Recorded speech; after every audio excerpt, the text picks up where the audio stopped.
Let's go to the national team now, because obviously if you want to break those records, it's got to be done with the national team. You get your first game against Bosnia and Herzegovina in a January camp. And from there, it's just blossomed. You've got, I believe, 17 straight caps. You're the clear choice number one for the U.S. men's national team.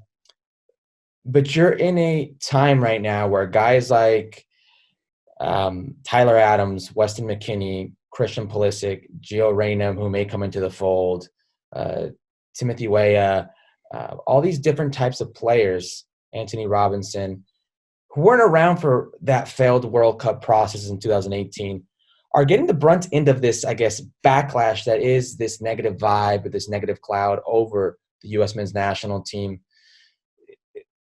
As a current player in the pool, do you ever just wish sometimes you could say, hey, this isn't us. That wasn't us. This is something new. Give us the benefit of the doubt. Yeah, I mean, the only time,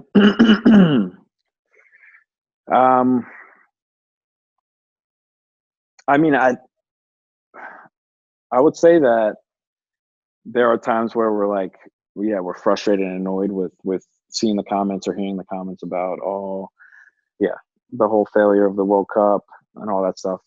But at the same time, one, we know that wasn't us and we can't do anything about that. So we brush that off at the same time. And another point is that kind of fuels our fire and our motivation to go out there and shut these people up and prove them wrong and go out there and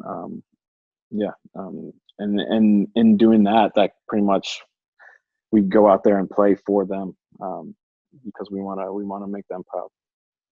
There are those out there that say that when they see this current crop of players, this pool, while they may be more talented, they don't necessarily have the heart, desire, or grit of some of the U.S. men's national teams of past.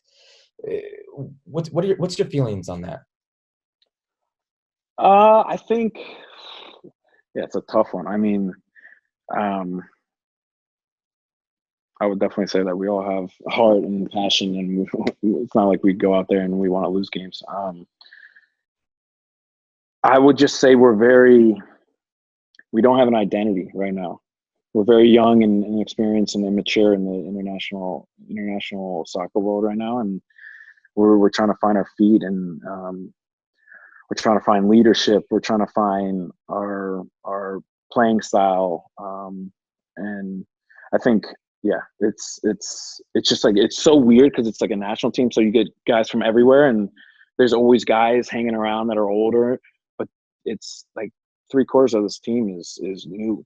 So it's just like, it's a weird time because we're trying to build a camaraderie and a brotherhood and do all these things, and it's a process though. It takes time, and it's tough. It's not easy. I don't want to put words in your mouth, so this is my personal opinion. There was about a year that was lost from when Bruce 100%. Arena, 100%. Bruce Arena gets let go. He gets fired, or he resigns, whatever you want to call it. And from that time until Gregg Berhalter comes into the fold, there are 13 months that are completely lost, where you talk about this identity, you talk about this learning process of who you are. That's gone out the window. So you're behind the 8 ball, and it's a year lost. And now Gregg comes in, and a lot of what happened with Gregg, and again, my personal opinion, maybe he gets the raw end of the deal because of how he was selected, and his brother was part of the federation, and people aren't giving him the benefit of the doubt. Maybe he was the best candidate.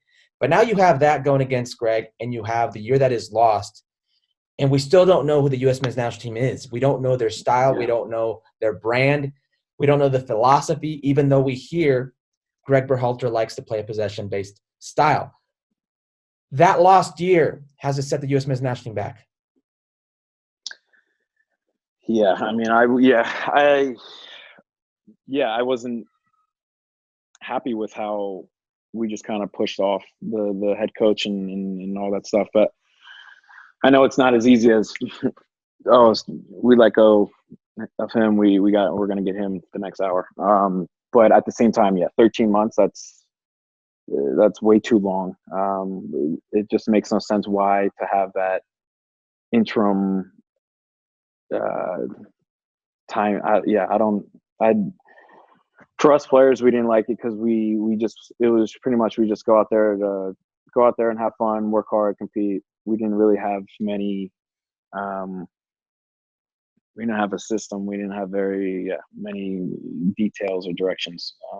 So it was weird. It was like going from Columbus Crew with Gregg, which playing out and everything was detailed, like everything, that felt like the national team. And then we went to the national team, and that felt like a club team, where it was just like way more laid back. Yeah, it was. I mean, but at the same time, it was my first year with the national team, first couple camps, and I was just excited to be up there, excited to get games.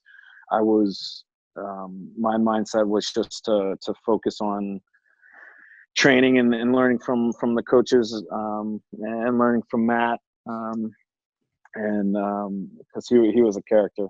Matt Reese is a character. Yeah, he's one of the better guys out there. Oh, I love him. Yeah,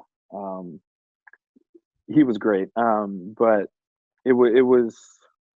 Yeah, I mean, everybody, even the coaching staff, everybody knew that a whole new coaching staff was eventually going to come in. So we were just biding our time and then not going through the motions. But I mean, it was just more fun than business and serious, right, like it is now. Well, thank you very much for watching ESPN on YouTube. For more sports highlights and analysis, be sure to download the ESPN app. And for live streaming, premium content, and let's not forget as well, ESPN FC 7 days a week. Subscribe to ESPN Plus.